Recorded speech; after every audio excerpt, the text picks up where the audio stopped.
আপনার পরিচয়টা একটু দেবেন।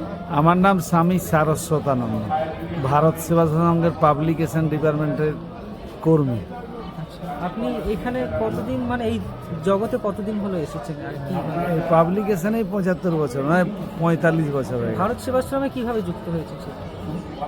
ভারত সেবা সঙ্গে যুক্ত হয়েছে, এরা এত সেবা কার্য করেন গ্রামে গঞ্জে, তো সেই জন্য ছোট থেকে চিন্তা হতো যে এই সেবা কর্মে কোনো রকম করে যোগ দিতে পারলে জীবনটা ধন্য হবে।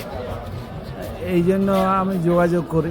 তখন আর এই সাধনা বা কি বলে অন্য কিছু কর্মে যুক্ত হব বা পারবো সেরকম চিন্তা ছিল না। সেবা কাজটা স্বামীদের সঙ্গে যাওয়া আসা, মানে কাজকর্ম করতে খুব পটু ছিলাম, ওই জন্য সেবা কাজে আমার খুব পছন্দ। আর তখন থেকে একটা চিন্তা ছিল যে পাবলিকেশন ডিপার্টমেন্টে এরকম যদি করতে পারতাম তাহলে তো খুব ভালো হতো। তো এইখানে যিনি সেক্রেটারি ছিলেন পাবলিকেশন ডিপার্টমেন্টে, আচ্ছা, তার সঙ্গে কথা বললাম। কথা বলতে তিনি বললেন, ঠিক আছে, তোমার সময় সুযোগ মতো তুমি এখানে এসে যাবে। আগে বাঁকুড়ায় ছিলাম কিছুদিন, আচ্ছা, বাঁকুড়া আশ্রমে সেবা কাজ করেছি বা কাজকর্ম করতাম। তারপরে এই পাবলিকেশন ডিপার্টমেন্টের স্বামীর সঙ্গে যোগাযোগ হওয়ার পরে তখন কী করে যোগাযোগ করা যায় বা কী করে আসা যায় এই চিন্তা নিয়ে সবসময় চিন্তা করতাম। কিন্তু তারপরে অসুবিধা কিছু ছিল, তা সত্ত্বেও এই স্বামীর সাথে যোগাযোগ করার পরে আমি এই পাবলিকেশন ডিপার্টমেন্টে যোগ দিই। স্বামীজিও পছন্দ করলেন, কাজ দিলেন, ঠিক আছে। এই 45 বছর হলো এই পাবলিকেশন ডিপার্টমেন্টেই আছে। তাই জীবনটা কাটার জন্য কিছু কিছু বইও আমার রচিত, মানে আমি সম্পাদনা করেছি বই থেকে পড়ে বা সংঘের বই থেকে, নানা রকম সংঘের বই পড়ে তাতে অনেক বই বের করেছি আমরা। অন্তত 15টা বই আমার সঙ্গে পাবলিকেশনের যোগ আছে, বুঝলেন না।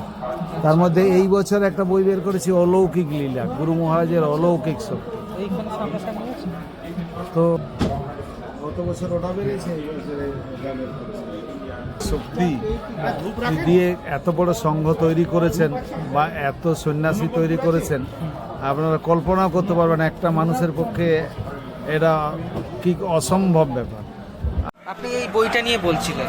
হ্যাঁ, এই অলৌকিক লীলা, হ্যাঁ, তার যে শক্তি, তিনি যে শক্তি এত বড় সংঘ তৈরি করেছেন, এত সন্ন্যাসী তৈরি করেছেন, তার যে অলৌকিক লীলা, কি করে একটা যুবক ছেলেকে তার সমবয়সী ছেলেদের এনে তার, আবার অনেকেই বলেছেন না তোর সন্ন্যাস হওয়া হবে না, মানে এই যে অলৌকিক শক্তি কি করে বুঝতেন তিনি, আর কি করে তাকে কাছে রেখে, তুই তো আমার লোক, তুই তো আমারই সব কাজকর্ম করিস, বা তুই আমার লোক, আমার পূর্বজন্মের পরিচিত, এরকম করে তাদের প্রথম থেকে এমন কথা বলতেন যে তার সঙ্গ আর ছাড়তে পারেন না।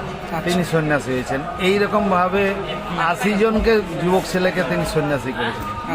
আর এমনকি তার সমবয়সী, তার চেয়ে বয়সে বড়, হ্যাঁ, এমনকি তিনি তো অন্য জাতির, ব্রাহ্মণ জাতির ছেলেদের ধরে নিয়ে সন্ন্যাসী করেছেন।